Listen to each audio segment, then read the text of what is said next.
पुजारी जी, ये क्या कह रहे हो आप? भला मैं कैसे गांव के किसी व्यक्ति की बलि देने की हामी भर दूं? मेरा ज़मीर इस बात को कैसे मानेगा?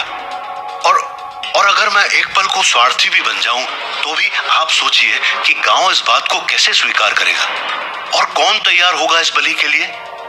ठाकुर साहब, आप गलत समझ रहे हो। मैंने किसी जीवित इंसान की बलि देने को नहीं कहा। तो फिर क्या कहा है? जरा सही से समझाइए।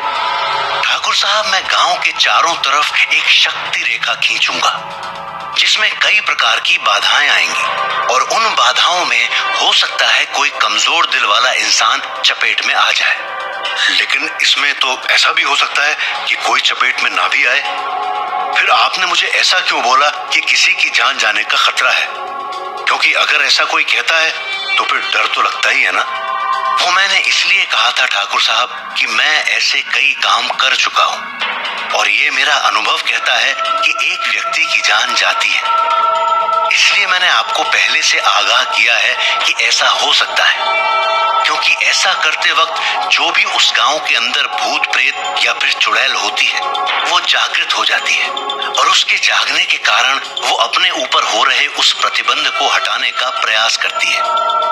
हमारे द्वारा किया जा रहा जो कार्य होता है उसको असफल करने का प्रयास करती है। ऐसा मेरे साथ कई बार हो चुका है, मैं अपनी आंखों से देख चुका हूँ। इसलिए मैंने आपको पहले से ही ये बताया। लेकिन पुजारी जी, जरूरी तो नहीं कि ऐसा इस बार भी होगा। क्या आपका अनुभव और आपके पूजा पाठ का तरीका ये कहता है कि ऐसा होगा? क्योंकि आपकी बातों से मैं ये समझ रहा हूँ कि ये होना जरूरी नहीं है। हाँ ठाकुर साहब, आपका अंदाजा सही है और पूजा पाठ के किसी विधान में ऐसा लिखा हुआ नहीं है कि ऐसा हो सकता है। लेकिन इतना जरूर है कि उस वक्त खतरा थोड़ा बढ़ जाता है और यदि एक घर का काम हो तो ना तो इतना समय लगता है और ना ही इतने लोगों की जरूरत पड़ती है।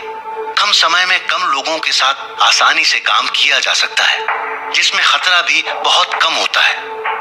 लेकिन ये तो आप भी समझते हो कि जब इतने बड़े गांव के चारों तरफ हमें ये पूजा पाठ करना होगा तो हमें आदमी भी ज्यादा चाहिए और हमें समय भी बहुत लगेगा और उस वक्त ये सारी अलौकिक शक्तियां प्रभावशाली रहेंगी, जिसके कारण किसी भी प्रकार की अनहोनी का खतरा हर पल बना रहेगा।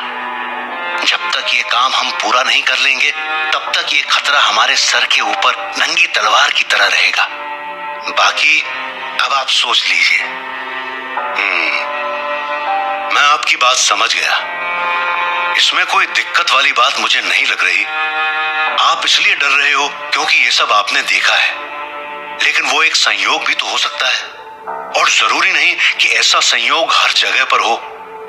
इसलिए मैं समझता हूं कि ये काम हमें अतिशीघ्र करना चाहिए, वो भी बिना डरे हुए, ताकि इस अनजान डर से हम अपने गांव के लोगों को सुरक्षित कर सकें। जी ठाकुर साहब, अगर आप आज्ञा देंगे तो मैं ये काम अवश्य करूंगा और कोई अनहोनी घटना ना घटे इसके लिए भी एक विधान है।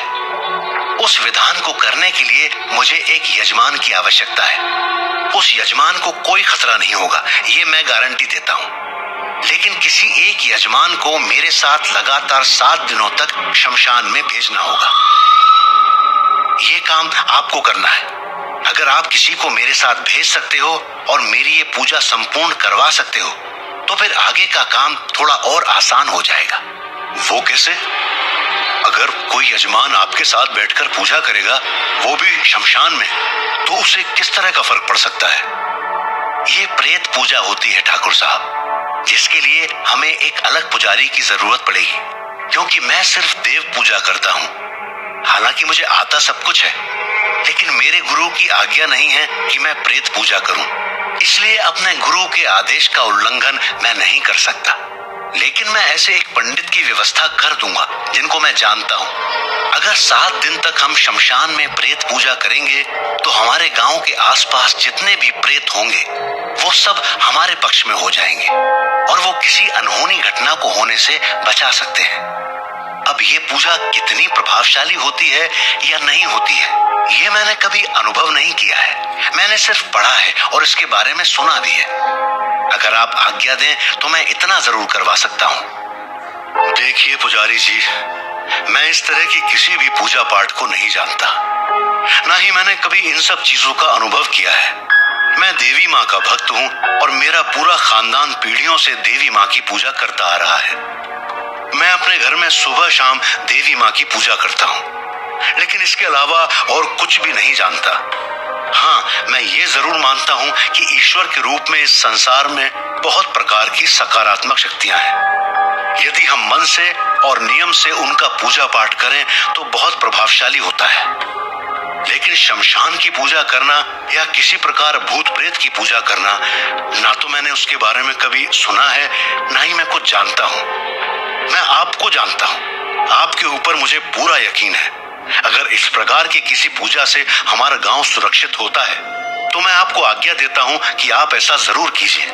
ठीक है ठाकुर साहब, अगर आपको मुझ पर यकीन है तो कोई दिक्कत नहीं है। मैं इसके लिए पूरा प्रयास करता हूं और कोशिश करूंगा कि हर काम बिना किसी रुकावट के पूरा हो जाए और हमारा गांव भी सुरक्षित हो जाए। ठीक है, तो आप ऐसा कीजिए।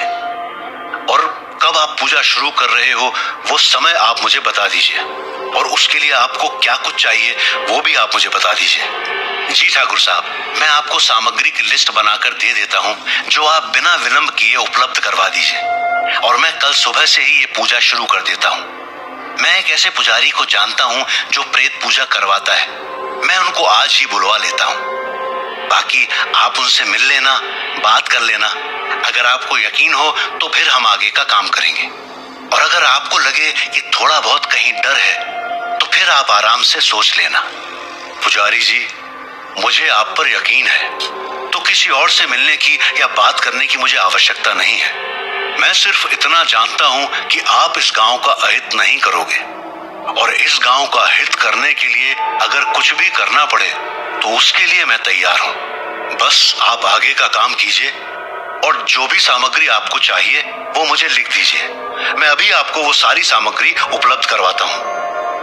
पुजारी जी ठाकुर साहब को प्रेत पूजन की सारी सामग्री की एक लिस्ट बनाकर देते हैं। ठाकुर साहब के मन में थोड़ी बहुत उलझन चल रही थी कि आगे क्या होगा, क्योंकि कभी उन्होंने ऐसा सुना नहीं था कि किसी प्रेत की भी पूजा होती है, और इतने सालों से वो पुजारी जी को जानते हैं। अब तक वो ये भी नहीं जानते थे कि पुजारी जी इस तरह की विधियां भी जानते हैं या नहीं जानते हैं। इसलिए उनके मन में थोड़ी शंका थी और थोड़ा डर भी था, लेकिन अपने गांव की भलाई के लिए कुछ भी कर गुजरने को वो तत्पर थे। इसलिए उन्होंने पंडित जी के सामने हामी भर दी और उनको सारी सामग्री तुरंत उपलब्ध करवा दी। पुजारी जी ने अपने जानकार दूसरे पंडित जी से बात की और उनको शीघ्र ही आने को कह दिया। ठाकुर साहब के मन में एक चिंता थी कि इस पूजा में बैठने के लिए गांव में किस व्यक्ति को चुने। उन्होंने अपने दिमाग में काफी विचार किया। काफी देर सोचने के बाद उनके दिमाग में एक बात आई कि क्यों ना वो खुद ही उस पूजा में बैठ जाएं। अगर किसी और को बिठाया और उसके साथ कोई अनहोनी घटना घट गई तो पूरा गांव यही कहेगा कि ठाकुर साहब ने अपने स्वार्थ के लिए दूसरे की बलि चढ़ा दी। काफी सोचने के बाद ठाकुर साहब ने ठकुराइन से मिलकर इस विषय में चर्चा करने की सोची। पंडित जी वहां से निकल चुके थे। ठाकुर साहब धीरे धीरे कदमों से जनाना ड्योढ़ी की तरफ बढ़ रहे थे ठकुराइन से बात करने के लिए, लेकिन उनके मन में थोड़ा भय था कि ठकुराइन उनकी बात मानेंगी या नहीं।